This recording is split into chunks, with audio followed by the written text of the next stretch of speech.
the elders, holy ones, 800-year-old red cedar and Douglas fir.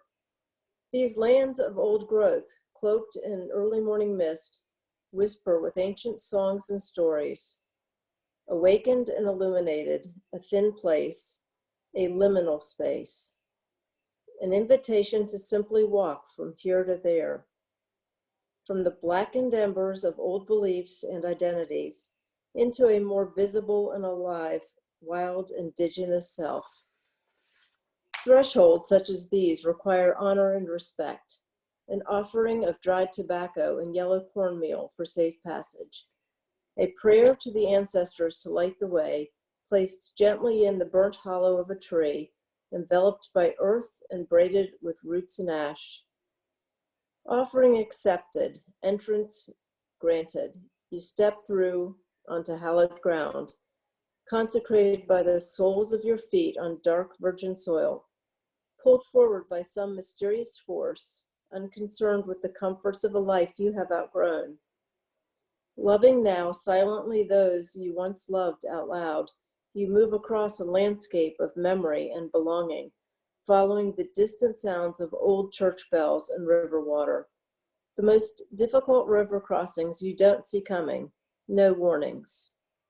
The very nature of their existence flowing from some cold, clear, dark mountain spring deep in the underbrush of your psyche. So now you must cross this river, and your attachment, everything and everyone you have known, slips from your grasp. Some thresholds disappear behind you the moment you cross, offering no return, no forgiveness. Other crossings happen quickly. You barely notice the slight wounding, a small scar inscribed into your skin by the silent gatekeepers. The old ones remind us offerings must be made at such places or they will be taken. There will be a loss, there's no way around it. Some thresholds bar your entry, waiting for a wiser, more humble approach. And some are never to be crossed at all, for the very price of doing so could be your soul. Some thresholds open for a moment, then close, never to open again, while still others, like the flickering of fireflies on a warm summer evening, open and close and open again, and again, offering a piercing light of liquid grace into the darker crevices of your mind. Some crossings can take years or even lifetimes to navigate. Like the bloodlines that have come before, footprints and heartbeats left in the ground, they carry the deep and sacred storylines now etched into your face and hands. Not seduced by destinations or acquisitions, distractions on the journey. Into the desert you now walk, dragging behind you the red prayer bundles of your people, the prayers of your descendants, human and non-human, calling you home to the one life that you belong to. Future generations cry from another, more distant mountain, leave us your medicine in the ground so that we may live. 4 days and 4 nights, you sing and cry and pray. No food passes your lips. You smell of desert, sweat, and fire. Something above calls your attention. An eagle feather falling from the bright blue sky into outstretched hands. A prayer answered. A 300-year-old spell finally broken. White hearts and desert bones draw new stories in the sands at Council Wash. The story of your passage, the forging of character and the crafting of an elder, worked in deep by the underworld refiners, fire and stone. Medicine for the people, human and non-human.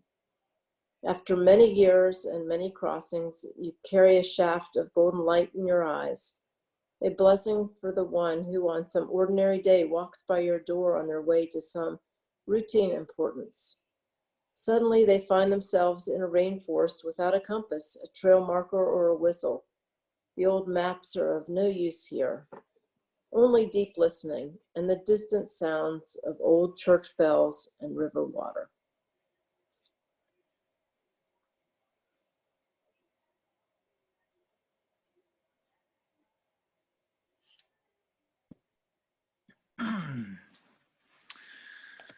Oh, thank you for reading that. I don't know that I've ever had it read to me. It's beautiful. takes me through all those. All those things actually happened at different times. Thresholds and river crossings. This betwixt and between. Globally, we're at one of these places. We could say globally, we have been asked to go up on the sacred mountain, to let go of the old stories that we have about ourselves, about the way we've lived, that don't work anymore. And we don't yet have the new story. And so this threshold, this betwixt and between place, is a place of, as the Lakota used the word hamblecha, meaning to cry for a vision, to reach out for something greater than yourself. So it's... Excuse me, Leah, are you recording? Okay. Yes, Sorry. I see it. Okay. There it is, Okay, good. a little red dot.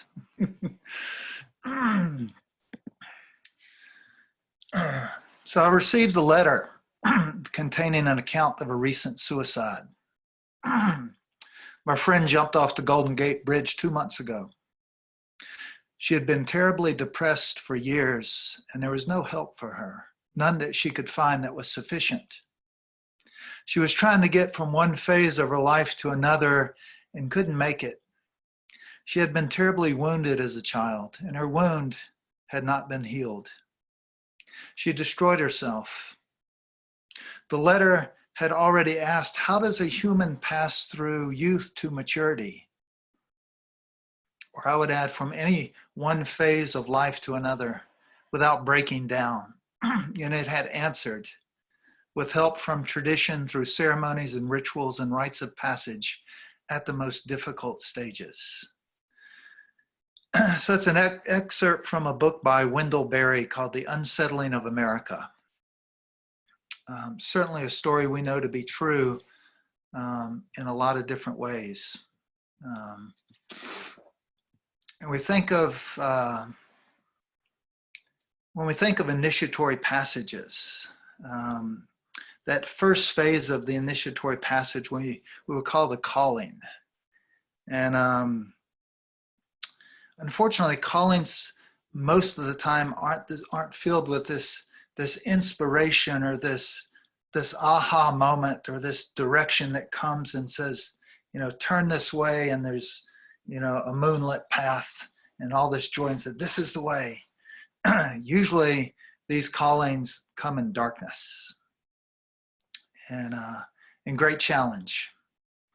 And so when we find ourselves in those places, it's important that we don't misinterpret the mythology of the calling. And as the person who jumped off the bridge, this tendency to misinterpret something is needing to die, but it's not us, it's not the human, it's not the life that needs to die. It is something else, so that something can be reborn. So these periods of darkness and challenge, I encourage people, instead of going to offices of where people have many degrees and are just better at hiding their own dysfunctions than we are, to give us assistance, that we don't read these things as pathological, but as mythological. These initiatory descents or initiatory ascents. And there's an old Native American story, the story of Jumping Mouse. And a little excerpt from the story says, but there was this roaring again in my ears, said Little Mouse. It was faint, it was very faint, but it was there. One day he decided to investigate the sound just a little bit. And so leaving the other busy mice, he scurried a little way away and listened again. And there it was. He was listening hard when suddenly someone said, hello, hello, little brother, the voice said. And the mouse almost jumped out of his skin. He arched his back and his tail, and he was about to run. And then the voice said, hello, again said the voice. It is I, Brother Raccoon. And sure enough, it was. What are you doing out here all by yourself, little brother? Asked Raccoon. And Mouse blushed and put his nose almost to the ground and said, I hear a roaring in my ears, and I just came to see what it was about. A roaring in your ears, replied Raccoon. And he sat down. He said, what you hear, little brother, is the river. The river? Mouse asked curiously. What is a river? Walk with me, and I will show you the river, Raccoon says. So it's from an author named Hayamo Storm in the book 7 Arrows. It's a classic story of the quest. When we think about rites of passage, or even the name Vision Quest, or we could say walkabout, or we could say hill walking. The idea of going into the wilderness, being called there by some force, as the poem said, some force unconcerned with the comforts of a life we have outgrown. It's not concerned with those things, and it pulls us into this landscape of severance, like we have been pulled globally. And so the severance phase being the second phase of a rite of passage, where things begin to fall away. In many sacred teachings, they talk about death as an ally. And we have certainly witnessed death as a teacher for us during these times. Death as an ally has little to do with dying, and has everything to do with living. How to live clearly, intentionally, with integrity, with impeccability. Another one of my teachers, Melodoma Somé from West Africa, shared this story with me. A story that embodies this teaching of the severance phase of the initiatory passage, this letting go, this dying process, this death lodge, if you will. He said, there's this man in the village, and he woke up in the middle of the night, startled awake, and he looked over there, and sitting on the dirt floor beside him in his hut was Death, and Death was looking at him. And of course, what did he do? But he freaked out, and he got startled, and he got up, and he started running, and he ran, and he ran, and he ran, and he ran. And he ran all the way deep into the night. He was so exhausted, and he stopped, and he thought about it for a moment. And he thought, this isn't far enough. Death was just over there. So he started running again, and he ran, and he ran, and he ran. He ran all the way into those early morning hours, what we might call the grandmother time or the dream star time. This around 3:30 in the a.m. when everything's really, really quiet. So exhausted, he fell over, collapsed, fell asleep. And sometimes when your spirit's restless and you try and sleep and your body just jerks awake. Well, this happened to him, and he jerked awake, and he thought for a moment again about death. This isn't far enough, he said to himself, and he got up and he started running and running and running and running, ran all the way into the next day, through the day, furthest village outpost he could get to, all the way in to the evening of the next day. And he just collapsed, completely exhausted, no waking up this time, fell asleep. Late into the night, he woke up again and looked, and there again was Death sitting there beside of him, looking at him, looking back at Death. And Death said, I came to see you back there at the first village to tell you I would meet you here. I came to see you back there to tell you I would meet you here. And so this teaching of, how do we live? How do we, as another one of my teachers would say, Rocky and Barry would say, live your life as a ceremony. And I would tell you that's a practice. It is not a perfected thing, something to constantly remind myself of. But it's more about how we live. And to use death as an ally, don't be afraid of death, Be afraid of the unlived life. For a day will come when it does tap you on the shoulder. And so the initiatory passage of the calling, which often I say begins in darkness. You know, we think of things in our Western society. I don't know if I would call it a culture, but in Western society, we think of beginning as something that happens with light. But in the old days, in the old calendars, the old ways of measuring time, the beginning began with the dark. Time was measured with night. The beginning of a new cycle around the sun began at the end of October, as the Celts would say, with Samhain, and that being the dream time, the entering into the dark time. These were the times of the beginning. So we think of the dream time, the dark time, is where real beginnings happen. And so we're in one of those. We're in one of those passages right now. And that's why I say, don't mistake the darkness for the end, but for the dreaming. And so this passage into the severance phase of a rite of passage is in preparation, is what I call death lodge. And so that if you think about your life, generally speaking, if you think about your life, at least in this one lifetime, beginning at birth and going this way, kind of like a river that flows this way and flows all the way to death in this one lifetime. And so this one river flowing this way in ordinary consciousness, ordinary reality. And yet somehow there's another river running parallel to it that runs opposite the flow of life, coming from somewhere in the dark, fertile soil, as the poem indicated. Somewhere in the west, this river comes, and it flows right next to this one in a parallel way. And it begins with a death and ends with a birth. And so such is the way of initiation, such is the way of a rite of passage, is that they begin with an ending, with the dark, and end with birth.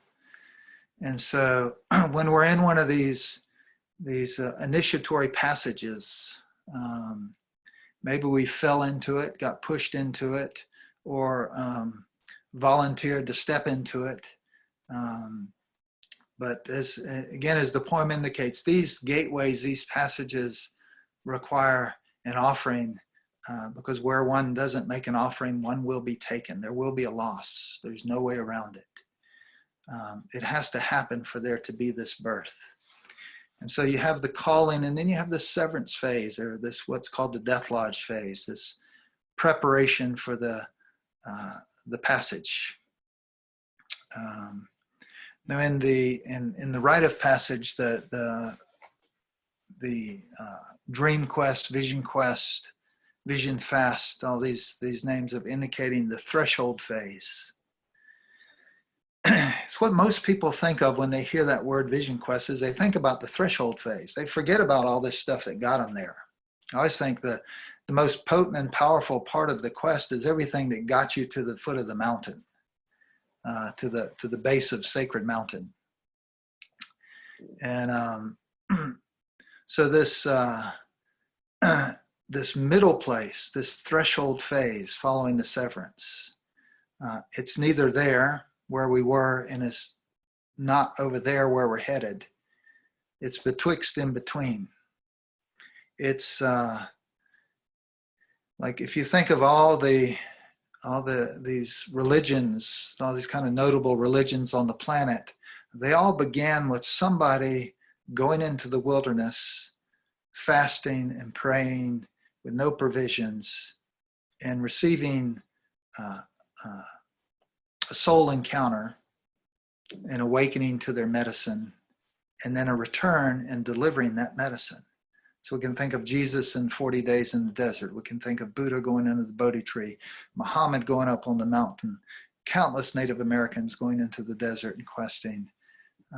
This, as I tell people, these initiatory passages will happen in our lives. They don't require you to volunteer for them. if you don't volunteer, they'll come get you, and eventually they'll just pull you into it. And again, I think as a planet, we have definitely been pulled into it.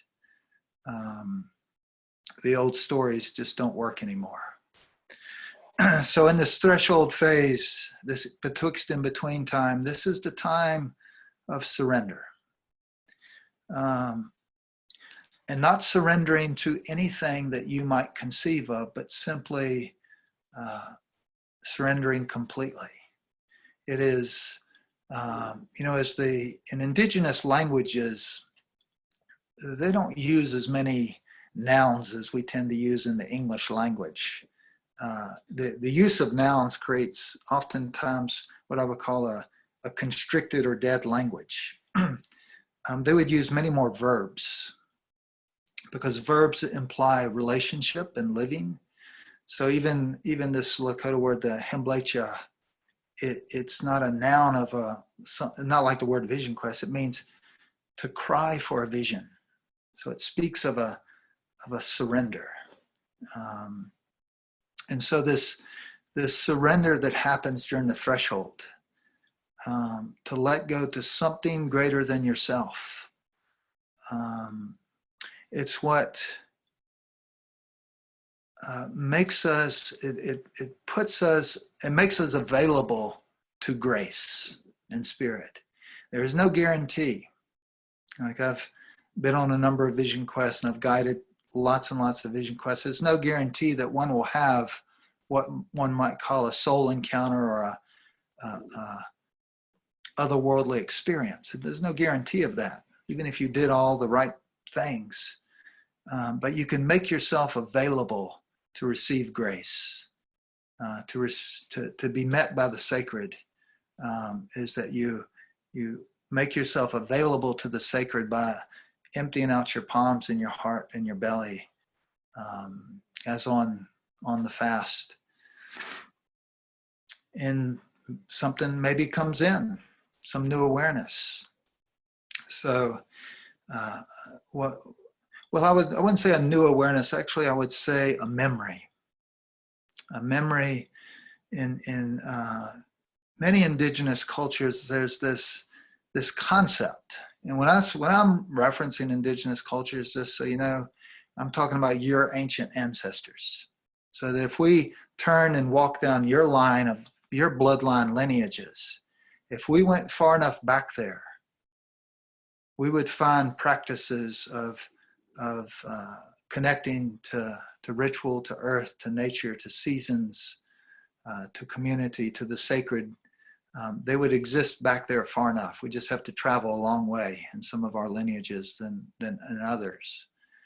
So I'm talking about that. So if we were to go to that place, there's what I found is this common understanding or common teaching that would go something different than what I will call Western society, which Western society would say you're born and at a certain point we will be able to measure your aptitudes and your interests and then give you an occupational handbook and a degree maybe, and you'll figure out what to do with your life. From an indigenous culture, they would say, no, it doesn't work anything like that. The way it works is you came here from the realm of your ancestors, your ancient ancestors. And you came here because it would be as if you look down here and say, they need this medicine and I can bring this medicine. So I'm going to take this down there, and you look around the realm of the ancestors and you say, and I need your help and your help and your help and your help because you too carry this same medicine. And so when I get there, I'll need you to stay connected with me so we can do this. We can deliver this medicine that we came here to deliver, this gift, this essence of who each of you are. And so then we come into this world. Starts to close up around the age of 4 or 5, sometimes even 6, it might stay open. But in consensus reality, those awarenesses begin to fade of that relationship. And so then we start to adapt the mythologies of a greater culture. And if you ever want to know the mythology of the culture or society you live in, go into the town and look up and see what the tallest buildings are. And that will tell you the mythology that is the undercurrent or unconscious mythology that is operating here. So initiatory rites of passage, they are in place to activate the memory of the gift and the relationships that carry that same gift that you have. And once activating the memory of that, to begin to walk that road. So that when you go up on the mountain, this threshold phase, so you go up on the quest, you go up on Questing Mountain, Sacred Mountain, you don't go up there for yourself. That's kind of what I call a psychological workshop mentality. And we're going to do this thing because it'd be good for me. Well, it might be good for you. Might not be comfortable, but it'd be good. But this idea that you go up there on the mountain so you can remember this gift, this beauty that you carry. And that you, once remembering that, you can bring that back to your people because they're hungry for it. And if you don't deliver the medicine that you came into this world to deliver, it ain't going to happen. Nobody else is going to be you. And so often in people's lives, that gift goes unacknowledged and undelivered. And so we have these experiences of like Leah creates or other people create, or these ways of creating village to see the gift in each other and to call it out. I see this in you, and I see this in you. We need that. We need that in our village. And so this threshold phase is this place of surrender, letting go, what I like to say, letting go so deeply, like a dark night of winter, that spring simply shows up because you let go enough. And that's it, for no other reason. And we've all probably had that experience of encountering something that was immovable by our will, by our intellect, by our resourcefulness.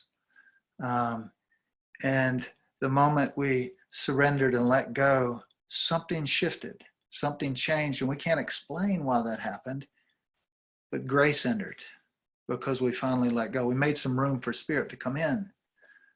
So letting go doesn't mean giving up. Letting go means to make room for the sacred to enter.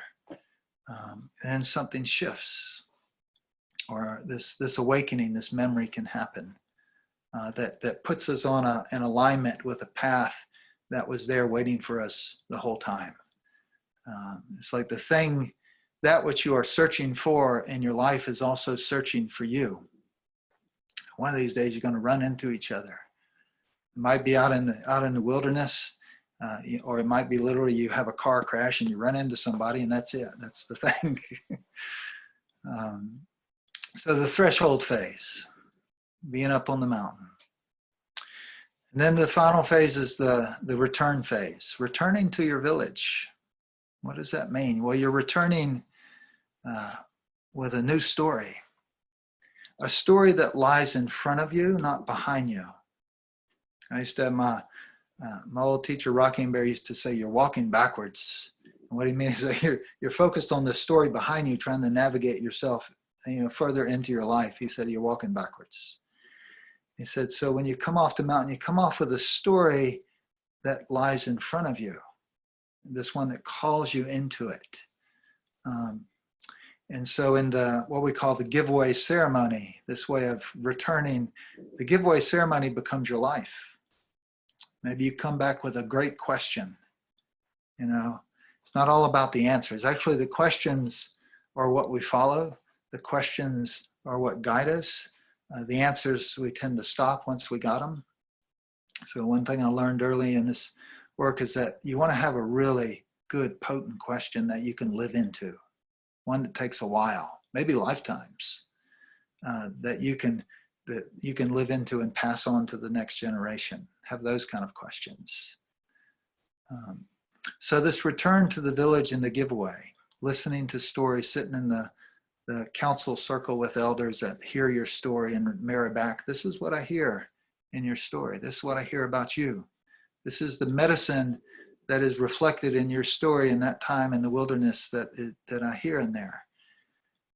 And so there is a need for elders, and there are a need for young people waking up to their stories, and need for elders to hear these young people and mirror back what they hear in their stories. Culture becomes lost when the dreams of the youth and the contribution of the elders are disregarded. A culture becomes lost. So this awakening and listening to the dreams of the youth and calling them forth and giving the elders that place of offering what they can offer. So we can keep going here. So the calling, the severance, the threshold, the return, and then the giveaway is your life. So these are the common stages of an initiatory passage, a rite of passage. They can happen, as I say, all of those phases can happen unconsciously, collectively, as we're now in. And this is important. Just because they're happening doesn't mean they will be useful or helpful unless there is a way of them being held and guided and met and supported. So you take the young woman at the beginning, when I read that excerpt from Wendell Berry's book, there were no elders present to guide this one. And she misinterpreted that which needed to die as herself. This happens so often. Did not know that this darkness could have been mythologized and awakened into a birth. So we need to call on our elders. We need to call on to be present with our youth, and whether our youth are 40 years old these days, because some of us never had those initiatory experiences. So youth is not related to age, the way elder is not necessarily related to age. To hold these periods of darkness and nourish them and guide them, so that there can be this other river, as I say, that begins with the death and ends with the birth. So the initiatory passage. So I just want to check in. I have a story that I would like to share with you. And Leah, you know the story, and would require some permission to keep our UK friends up a little longer. And are we good with going on a little bit further? Do we get a thumbs up? If not, you can go to sleep. That'll be all right. Okay, so this is what I'm going to do. I'm going to share a story with you. I'm going to change this. I'm going to slide this computer back a little bit.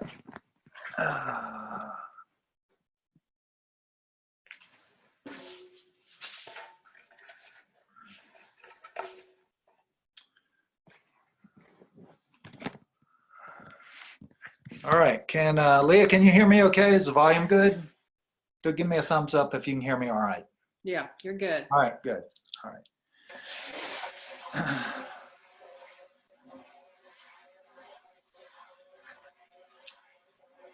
So I want to share a story with you. The thing about stories is, I've heard it said once that if you understand the medicine story, then the story is dead and it has nothing more to offer you. And that the purpose of medicine stories are not that you understand them, but you notice the point of the story that reaches out and grabs you and pulls you in. So that maybe I started telling the story and it was going on for a couple of minutes, and all of a sudden something happens in the story and it grabs you and you're in. You don't know what I said before then, but you're all of a sudden in now. So noticing that moment of a story. The other thing to notice in the story is the moment of a story where your attention stops. And I might keep going in the story, but somehow you're still back out there in the desert with eagle or coyote, and you don't know where I went. I didn't even notice that you stopped, but you're still back there. And that's where you stayed. And then the third place to notice of a story is the place in the story where something happens in the story and a door opens and you leave this story and you go into your own story. Maybe in the one from before, maybe one that's down the road ahead of you. And you don't hear any more of this story because you went into another story. And what happened there? And what happened in this story that sent you out the door? So in medicine stories, that's why in medicine stories, you can hear them hundreds, thousands of times with an attention, because it's never about knowing what's going to happen. It's more about relationship. That stories are living and breathing entities. And so to enter into relationship is you're entering with this curiosity of what part of this story might grab me and stop me or send me out the door into another story. So listen from that place.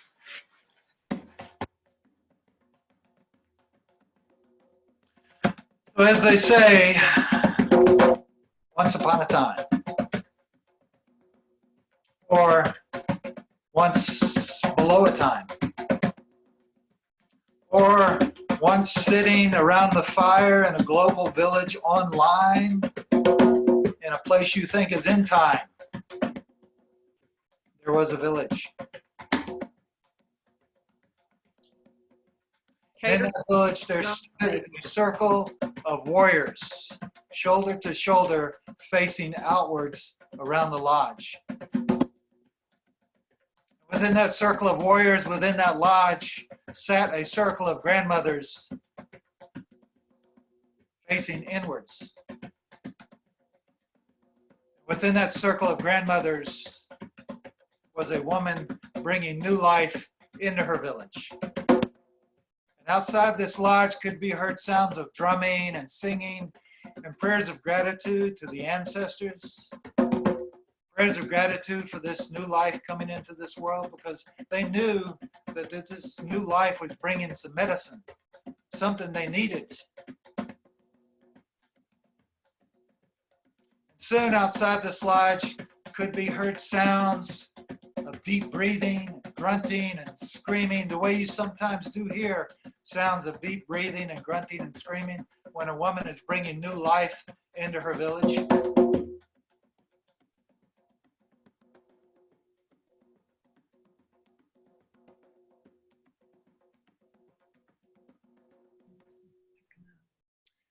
And as lightning touched the ground beside that lodge, you could hear the cries of this infant child in the village. And this infant child opened their mouth, wanting to speak of why they had come here, wanting to speak about those agreements they had made with their ancestors about this gift, this medicine that they were bringing to this village. But all that came out were cries. And so this little one knew, this wise little soul knew that they should wait and learn the language of their people before they spoke about this gift from the realm of the ancestors. And as time would have it, one moon drifted over into the next, and one season into the next, and round the wheel they went. 1 foot in that other world and still 1 foot in this world, and soon they had to decide.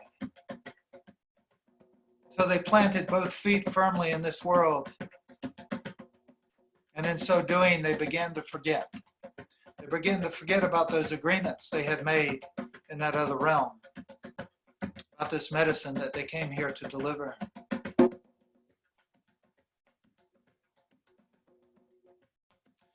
They grew up in this village listening to stories. They would sit around the sacred fire, much like the sacred fire that we have going here, listening to the elders tell stories, and time again, the elders would tell stories of this time of the singing stone.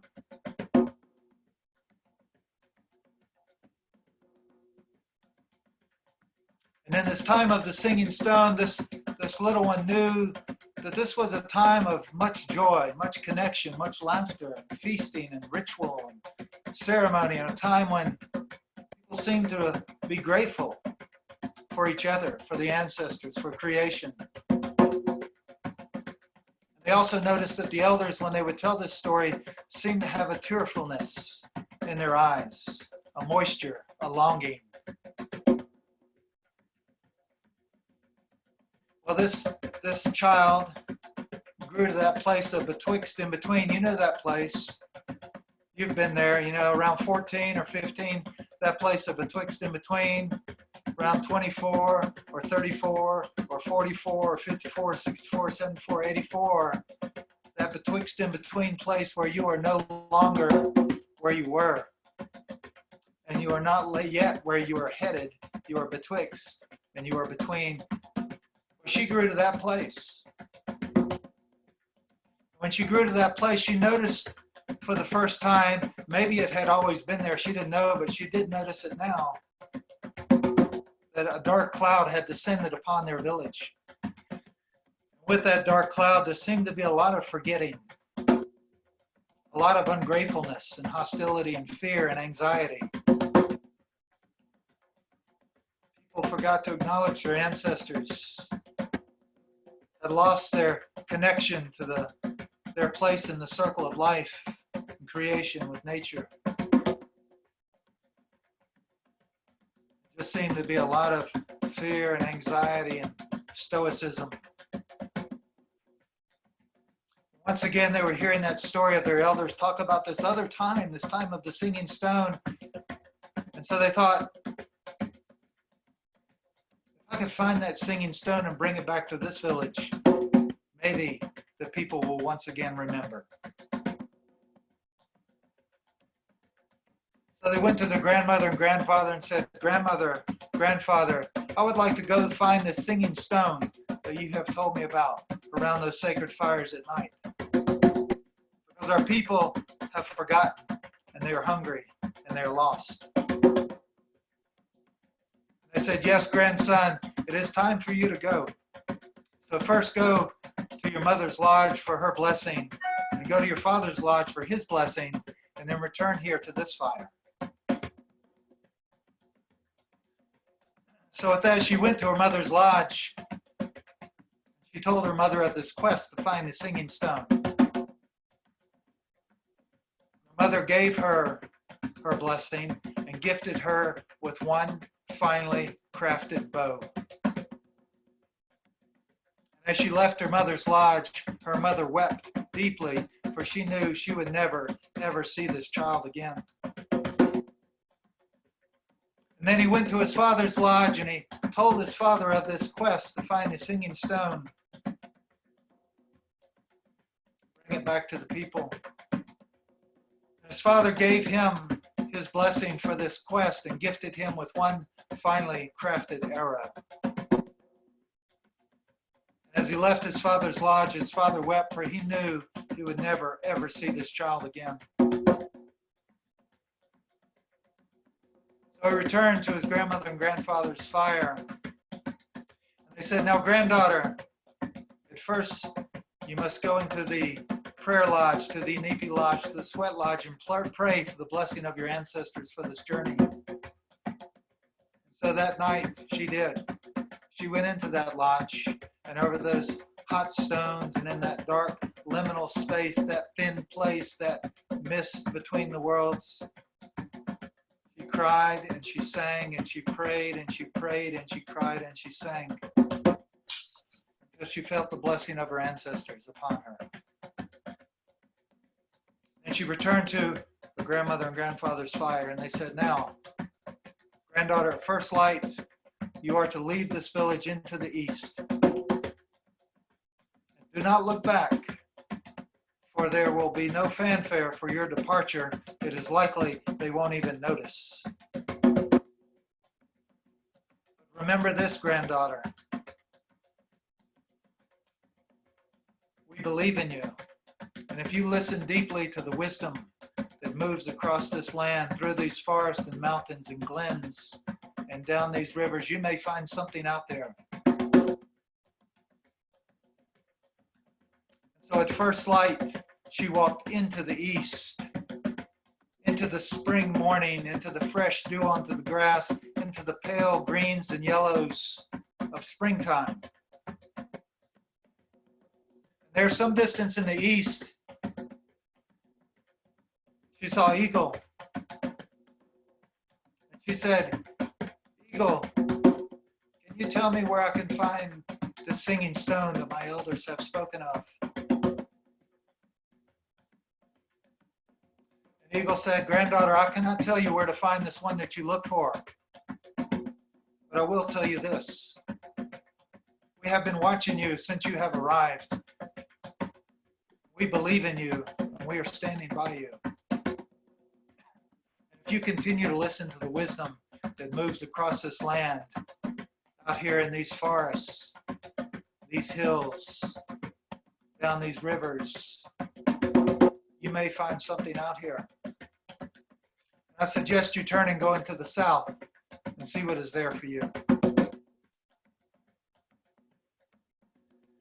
So with this guidance, she thanked Eagle, made her offerings, and he turned into the south.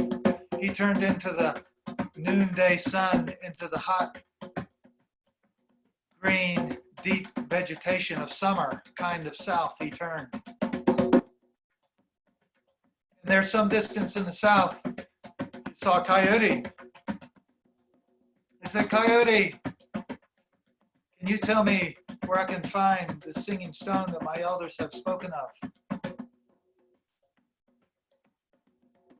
Coyote said, Grandson, I cannot tell you where to find this one that you look for, but I will tell you this. We have been watching you closely, and we believe in you, and we are standing by you. And if you continue to listen to the wisdom that moves across these woodlands, down these rivers and valleys and over these mountains, you may find something out here. And I suggest you turn and go into the west and see what is there for you.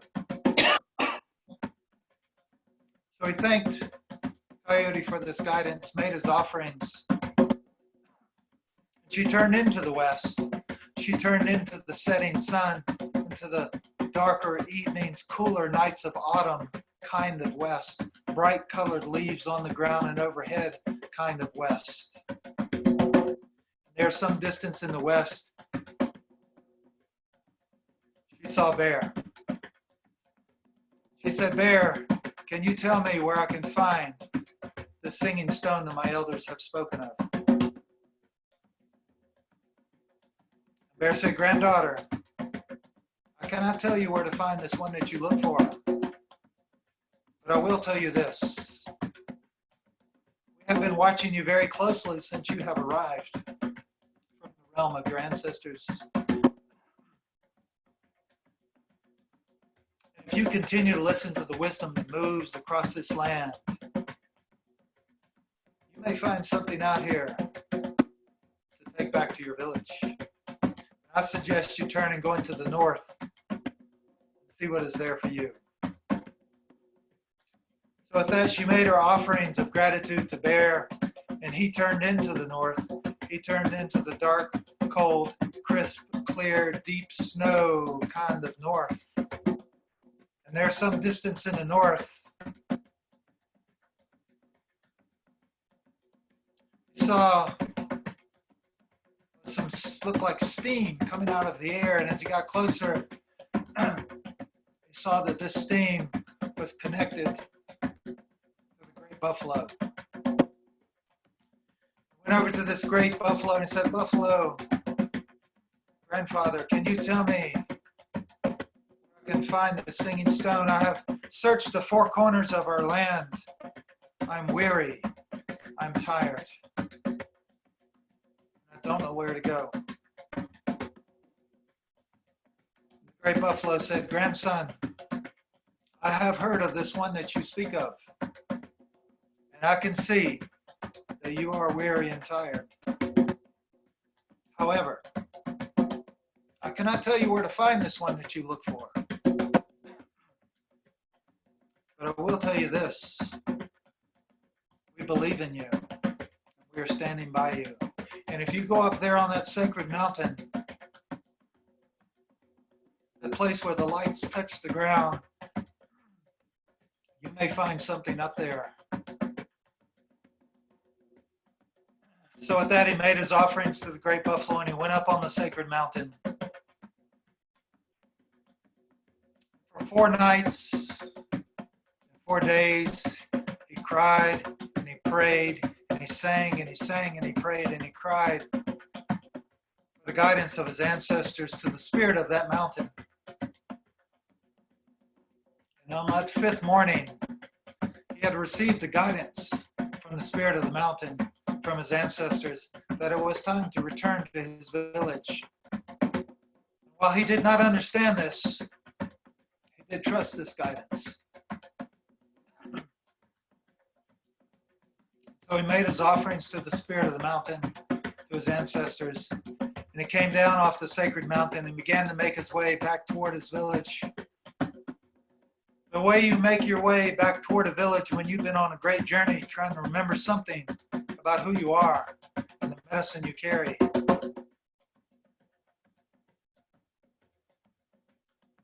And as she walked toward her village, she walked into the dark of the night, that early morning time, that grandmother time, as it's sometimes called, around 3 a.m. or 3:30, that dream star time. She came along beside the river that flowed from her village upstream. One of these slow-moving rivers, gentle moving rivers. And she began to hear a sound. A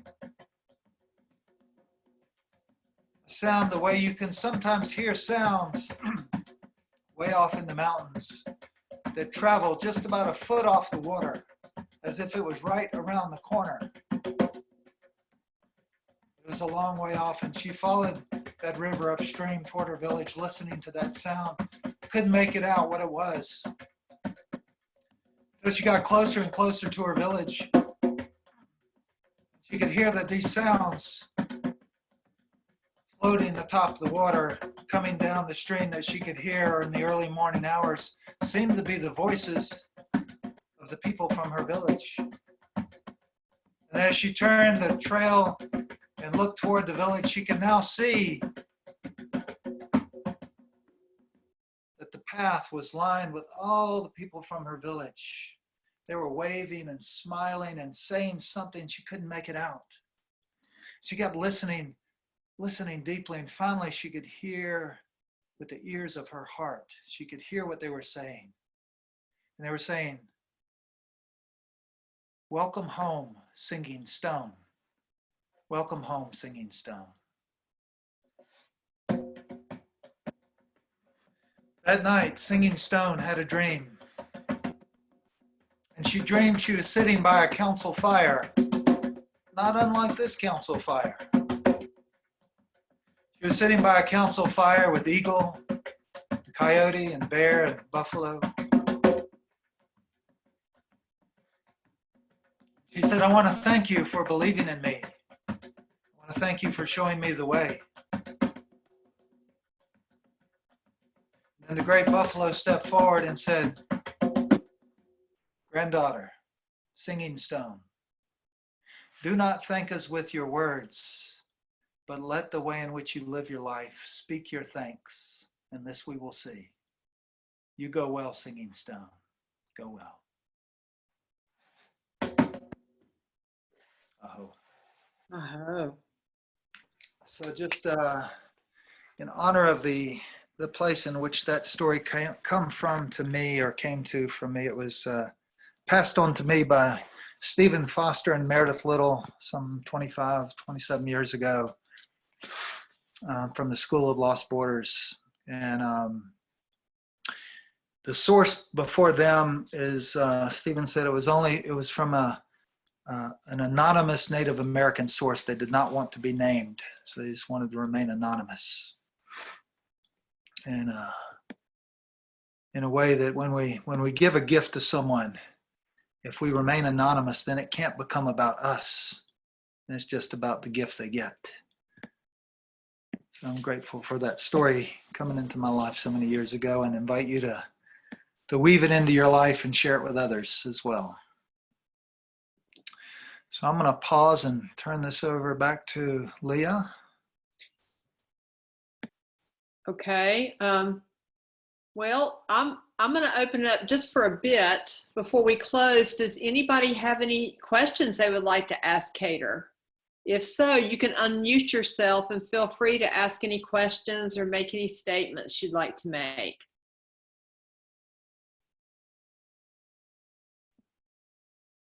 Does anybody?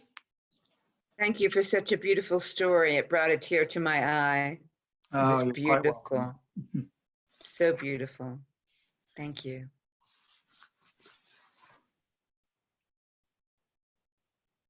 Anybody out there find yourselves in a dark night?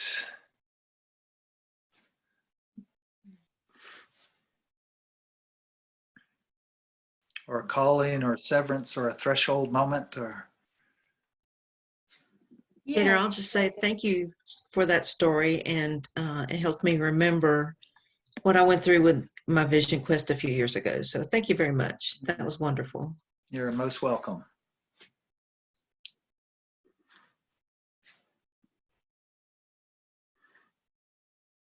Well, I always love, these stories. I've known Kedar for, I was thinking today, 16 or 17 years. It's been a long time. This is kind of wild. It's amazing. But the stories each time, just even if I've heard them before, like Pam said, it just reminds you of the journey. And I want to read a poem that Kedar wrote that really, I did my own personal vision quest in 2014. And my medicine name came through a soul retrieval that Kedar did with me that summer, which is Thunderbird Heart. And this story is called Follow Your Name. This is a poem by Kedar, and I think he wrote this in 2013 is when this was dated that you wrote it. Follow your name. Pay attention, pay attention. Be careful not to distract yourself from yourself by focusing on the obstacles in your life. Focus on the delivery of your medicine, not on the stories in your head, where you recount your limitations and loss. To indulge in such self-importance is to avoid taking responsibility for your medicine and the gift of healing you came here to offer. You are the heroes and the heroines of your own story. If you are not initiated into the bone memory, into the mythology of your own life, you will likely be living an existence that is not entirely your own. The life you know you must live is the one standing just a few paces in front of you, looking back over its shoulder with eyes wide, waiting for you to remember. Apprentice yourself to yourself and move to the frontier of your own imagination, the place where you live in the absence of story, the place where the sharp edges of this unfolding moment demand your full attention. Where are you? Here? Who are you this moment? Pay attention, pay attention. Do not appear in the world in such a way that others give you a name that is too small for you. And this poem has guided me through the times since I came off the mountain in 2014. It's been a gift, and Kedar's been a gift in my life. The Vision Quest work that he offers through Rites of Passage Council has been a gift in my life to be part of that for so many years. And so it's just been an honor to have him here around the sacred fire to hold these teachings for us tonight as we stand at this place of our new lives, of a big change, and how we all are going to walk out into this world as this journey unfolds, and how we can hold the light in our medicine as we walk forward into this new journey. So I'm really grateful to you, Kedar, for the medicine that you offer. Thank you, Leah. Thank you for the opportunity to meet all these beautiful people. Yeah. There is one more question in the chat, which Okay. is, where can we find more of Kedar's writings? Kedar, I'm going to let you address that one.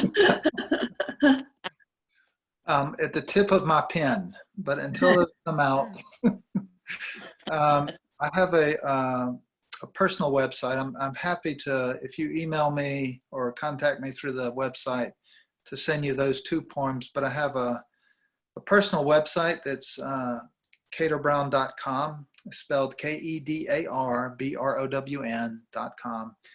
And so not all of my writings are there, but there's more poetry there. And then there's a YouTube channel where I have a lot of interviews and videos and stuff like that. If you're interested in the audio version.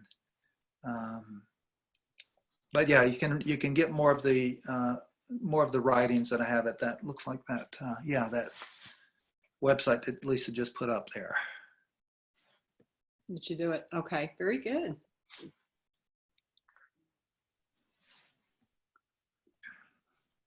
Well, is there anything else? Does anybody have any questions, anything to say before we close? Can I ask a question? Yes. I feel like when I get into the moment of these meetings that I can go 2 steps forwards, but how do you prevent yourself from being in the 3 steps back? I know that's a huge question, but I feel like I go back and forth. Well, it would be nice if I had an easy answer that it was always about steps forward. But to remember that the steps backwards are important ways of acknowledging what has been. To turn and say, what are the teachings that I have gained from this? Anytime we find ourselves in those 3 steps back, it's like, are there some teachings here that I have yet to pull out of this story? Or some gratitude that I have yet to offer for those teachers, even the difficult ones. So I think of steps forwards and step backwards as more really how it goes. When this idea that we just kind of progress on this linear forward motion. When we have loss, the amount of grief we have is proportional to the degree of love we have. And these are not steps backwards.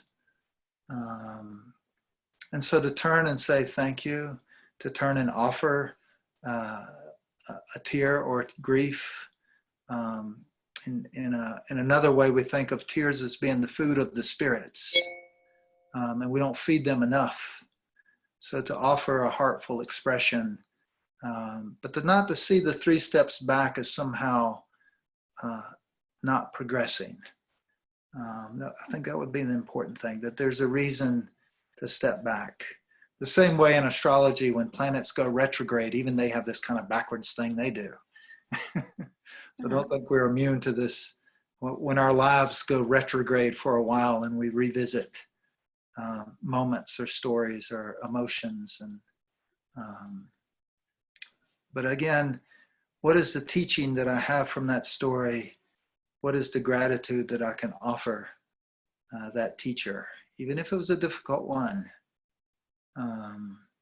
And that blessing is what also enables us to turn back forward again. Okay, thank you. You're welcome, Patty. Good to see you here, Patty. Good to see you.